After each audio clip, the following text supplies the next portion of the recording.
I'm a Black here at Spring Awakening, downtown Chicago. I am here for a Dynasty Podcast and Illinois Entertainer with Colin Rebey, a.k.a. DJ Phenom. How are you doing, sir? Very well, man. Very well. It's been a whirlwind of a day, man, from front to back. Yeah, man. I know that there's no rest for you. You already performed, right? Yeah, I just got done, actually. Just finished off the stage and came over to get some relaxation. And then you're going to be like DJing until like 5 a.m. tonight, right? Yeah, I leave here and go to Evil Olive and DJ another 7 hours, so. Oh, man. Brutal. Well, I want to talk to you about a couple things. We've got you, and something I've always kind of wanted to ask you about, and I hope you're not going to be too political in your answer. Indiana versus Chicago, party scene, compare, contrast, what are we looking at?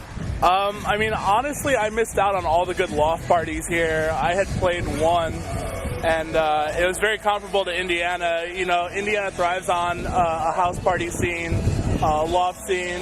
Here, it's just on such a larger scale, and the parties are just to the 10th degree, LED walls, everything. This Soldier Field, it's amazing that you can fill it with DJs and have such a great turnout. Yeah, this is pretty remarkable and incredible. It's really kind of not really like anything we've ever seen here on this scale before. Absolutely. And that's, one of the things going into it. Everyone's like, well, what do you expect? And it's like, it's the first one ever, you can kind of gauge it off of other festivals, but it's the Midwest, and the Midwest is on the rise, definitely, so.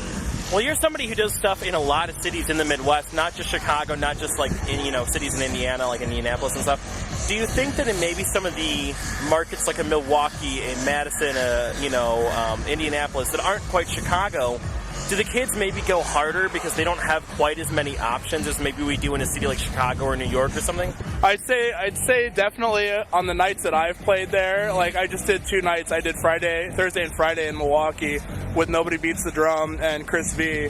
And those kids stayed. They started dancing at 10 p.m., which was amazing.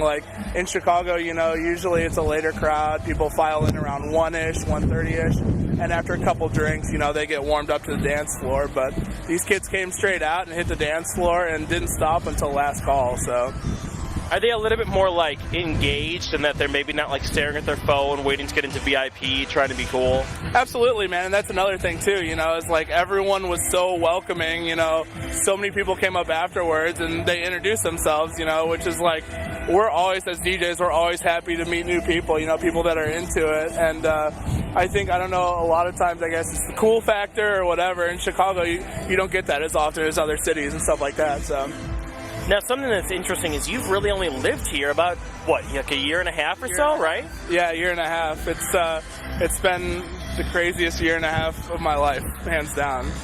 But you know what? It really feels like you have integrated yourself into the city and the scene here and, kind of embedded yourself. It doesn't feel like you are a newcomer. It kind of feels like you've been here for a while. Do you feel like that? Absolutely. There was never really a time that I felt like I was on the outside looking in, I started with a great support system with Zebo and Willie Joy, and they kind of helped usher me into the scene. And from then on, man, everyone's just been with open arms, which is the best case scenario. Yeah, man, you can't really ask for better than that. What do you see as somebody who is not new to the city, but was not from here originally?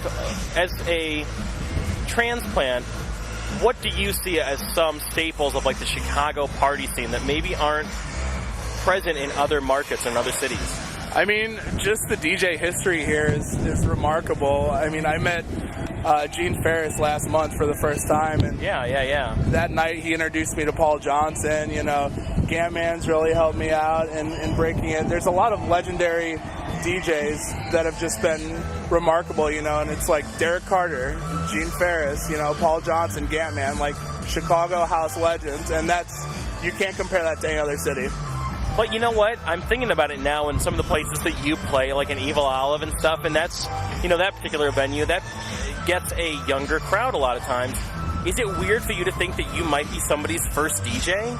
Absolutely, man. And, it's definitely, came at me, with my Wednesdays at Cobra Lounge, where I've met people that have been well, I usually don't go out to DJ nights, but I enjoyed myself, and it's man, like, thank you. You know, it's something they would never even consider coming to Spring Awakening, but they took a chance on a Wednesday on cheap alcohol and came out, so we got lucky. And now you are kind of like the bar that they're going to hold things to going forward. I hope so. That way we can keep the DJs to just really, really well and really focused, you know, because, I mean, it's not a 9 to 5. It's not something where you hang up your hat at the end of the day, you know. It's constant, go home, work, you know, late emails, late phone calls. There's no timetable. It's like doctor's hours. It really is, man. And you know what? I think a lot of kids starting out might not know that. So what advice would you give to kids who maybe just think it's like you grab a MacBook, you get Serato, and then, you know, 2 months later you're playing Spring Awakening or North Coast? Yeah, my main thing is embrace people face to face. I mean, that's definitely helped me in breaking into residencies in Chicago is just the FaceTime itself, being at the parties, having a good time, buying drinks for people, you know, talking about everything outside of music, being a normal person, you know, which is, you know, it's not just sitting on Hype Machine and making tracks, you know, it's actually going out there and having a personality, you know, and being somebody that people can engage with and you can bounce ideas off each other. That goes a long way.